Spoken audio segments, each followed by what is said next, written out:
Hello everyone. आज हम discuss करेंगे biological processing of solid waste using composting. Composting का मतलब ये होता है कि जो भी हमारा वेस्ट होता है उसमें से हमको फर्टिलाइज़र या मैन्योर जैसा प्रोडक्ट बनाना है। It is called as compost. So basically बहुत ही इंपॉर्टेंट टेक्नोलॉजी है for the recovery of compost, that is organic fertiliser और manure from the organic solid waste. और उसमें हम यूज़ करते हैं बायोलॉजिकल प्रोसेस। और उसमें जो बायोलॉजिकल प्रोसेस होता है वो होता है थ्रू माइक्रो ऑर्गेनिजम्स। मतलब ये पूरा नेचुरल प्रोसेस होता है। जो भी माइक्रो ऑर्गेनिज्म सॉइल में अवेलेबल है या हम एक्स्ट्रा डाल के भी जो भी हमारा ऑर्गेनिक मैटर है उसको डिकम्पोज करवाते हैं। तो जो भी बायोलॉजिकली डिकम्पोजेबल मटेरियल होता है वो नॉर्मली कंपोस्टेबल होता है, जिसमें से हम कंपोस्ट बना सकते हैं। सो बेसिकली टू वेज से हम ये कर सकते हैं। Aerobically means in presence of oxygen and anaerobically means in absence of oxygen. तो अगर हम एरोबिक कंपोस्टिंग कर रहे हैं तो हमारा जो भी ऑर्गेनिक वेस्ट है उसको microorganism as a food खाएंगे and in presence of oxygen उसको वो CO2 H2O में कन्वर्ट करेंगे, साथ साथ में थोड़ा हीट जनरेट करेंगे और कंपोस्ट मतलब ये फर्टिलाइजर जैसा प्रोडक्ट बनेगा। तो जब भी हम हमारा जो भी ऑर्गेनिक मैटर है उसको हम कोई पर्टिकुलर वेसल में या फिर कोई पीट वगैरह में डालते हैं तो माइक्रो ऑर्गेनिज्म उस पर एक्ट करेंगे, उसको एज ए फूड खाएंगे और जो भी हमारा ऑर्गेनिक मटेरियल का जो कार्बन है उसको as a source of energy use करेंगे। और ये एक एक्सोथर्मिक रिएक्शन होता है जिसकी वजह से टेम्परेचर राइज होता है।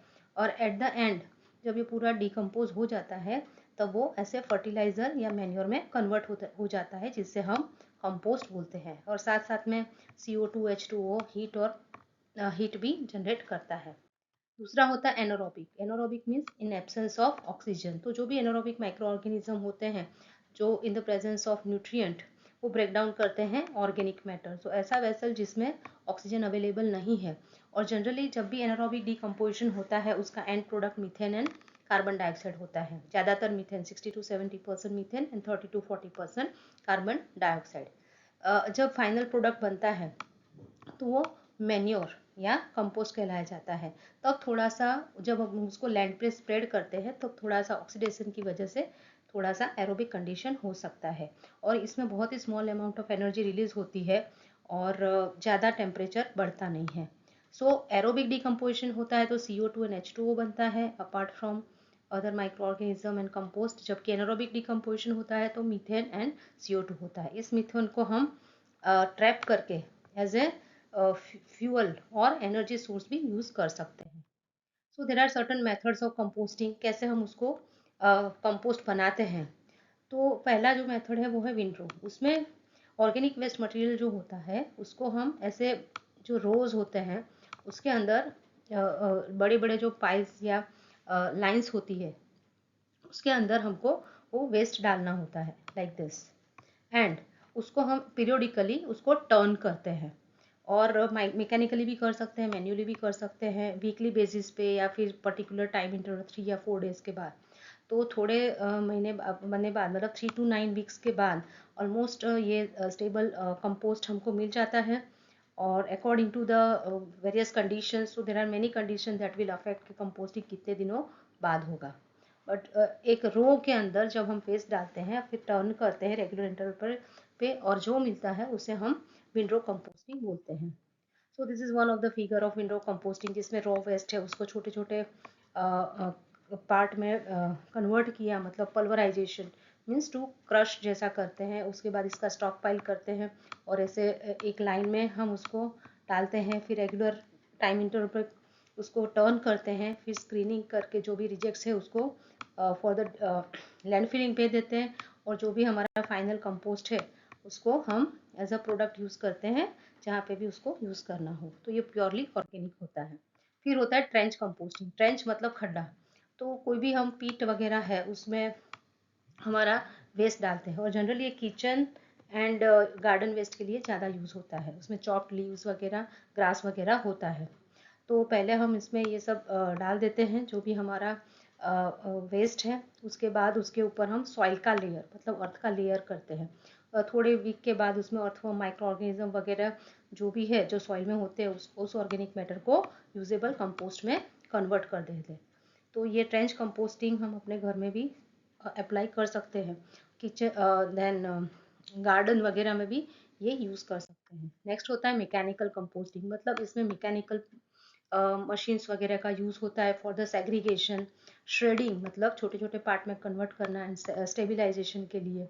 उसमें एक से ज़्यादा क्लोज्ड डाइजेस्टर टाइप्स भी हो सकते हैं, और उसमें रोटेटिंग वेसल्स टाइप भी होते हैं, जिसमें हम हमारा जो भी वेस्ट है और सॉइल वगैरह है उसको हम मिक्स करते हैं और एरेट करते हैं श्रेडेड वेस्ट को, मतलब जिसके छोटे छोटे पार्ट किए हुए ऐसे वेस्ट को। एंड अबाउट वन वीक में ये हमारा कंपोस्ट रेडी हो जाता है। उसको एरिया भी कम चाहिए एज कम्पेयर टू ट्रेंच और windrow method. So this is one of the figure in which the mechanical composting is shown, जिसमें मैकेनिकल पार्ट इन्वॉल्व है, ऐसे ड्रम्स वगैरह डाइजेस्टर वगैरह भी इन्वॉल्व होता है। तो इसमें थोड़ा टाइम कम लगता है और एरिया रिक्वायरमेंट भी कम है, बट मैकेनिकल मशीन्स और mechanical parts are involve.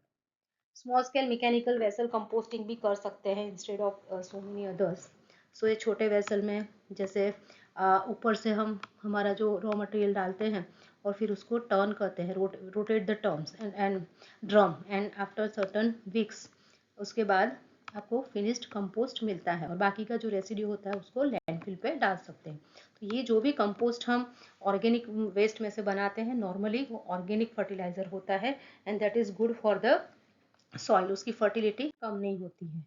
Other two methods are also developed in India, that is called as Indore method and Bangalore method. जो इंदौर मेथड होता है वो एरोबिक है।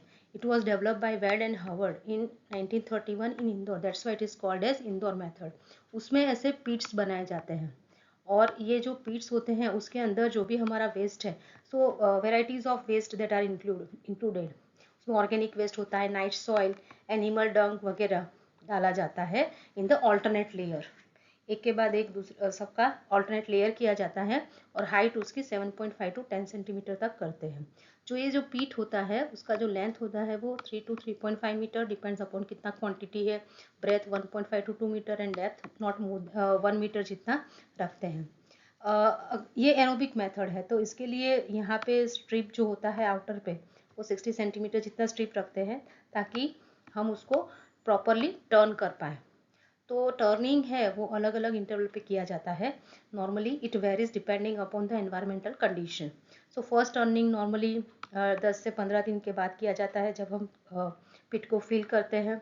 Second turning after 15 days of first turning, and third turning normally 2 महीने के बाद किया जाता है, और ऑलमोस्ट 4 महीने के अंदर अंदर हमारा जो कंपोस्ट है वो रेडी हो जाता है।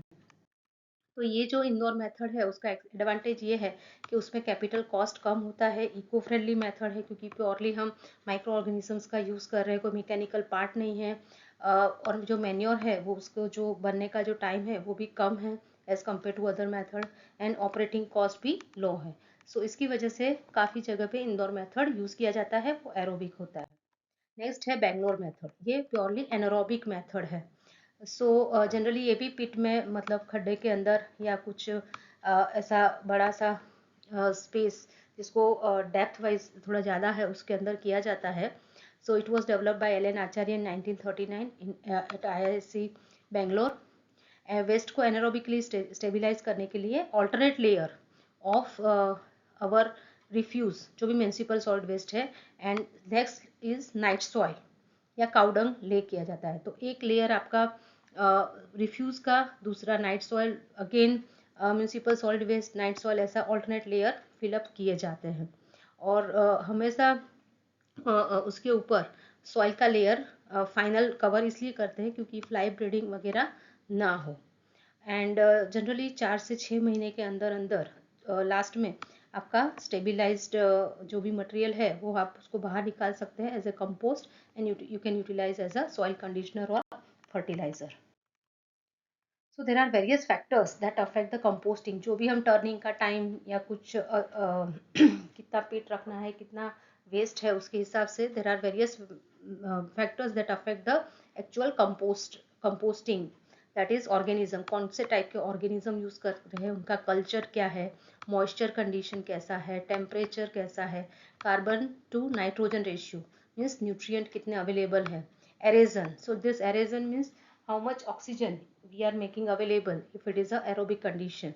Addition of sewage or sewage sludge अगर हम add कर रहे हैं apart from our waste, then that will also affect कि किस टाइप का आपका कंपोस्ट और कितने दिनों में कंपोस्ट रेडी हो रहा है, टर्निंग कितने दिन पे करना है. So apart from this vermi composting is also commonly used. इसमें वर्म्स का यूज़ किया जाता है और उसमें से भी बहुत अच्छा कंपोस्ट मिल सकता है.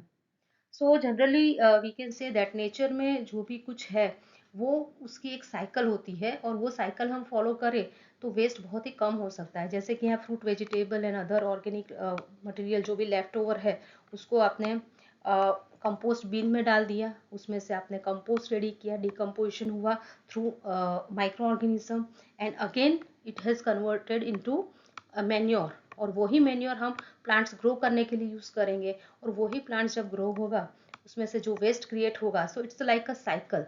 So if we follow that cycle, that is the natural cycle, we can reduce the quantity of waste as well as we can recover very important compost, and that is organic compost, and that can be used as good fertilizer. क्योंकि वो organic in nature है, soil की fertility down नहीं करता है. जैसे हम artificial या केमिकल फर्टिलाइजर्स यूज करते हैं, it affects the fertility of the soil. तो पूरा प्योरली नेचुरल वे में उसको हम कंपोस्ट में कन्वर्ट करते हैं. So this is a sustainable way of recovery of this manure from our organic waste. So हम अगर हमारी अर्थ को हैप्पी करना चाहते हैं, so we should go for such kind of sustainable ways of managing solid waste and waste में से कुछ हम प्रॉपर रिकवर कर सके. ऐसे always we should try to find out the ways. So thank you very much. अगर आपको लगा कि ये लेक्चर आपके लिए यूजफुल है तो प्लीज़ लाइक करें, शेयर करें विद अदर स्टूडेंट्स, कमेंट करें and don't forget to subscribe my channel. Thank you.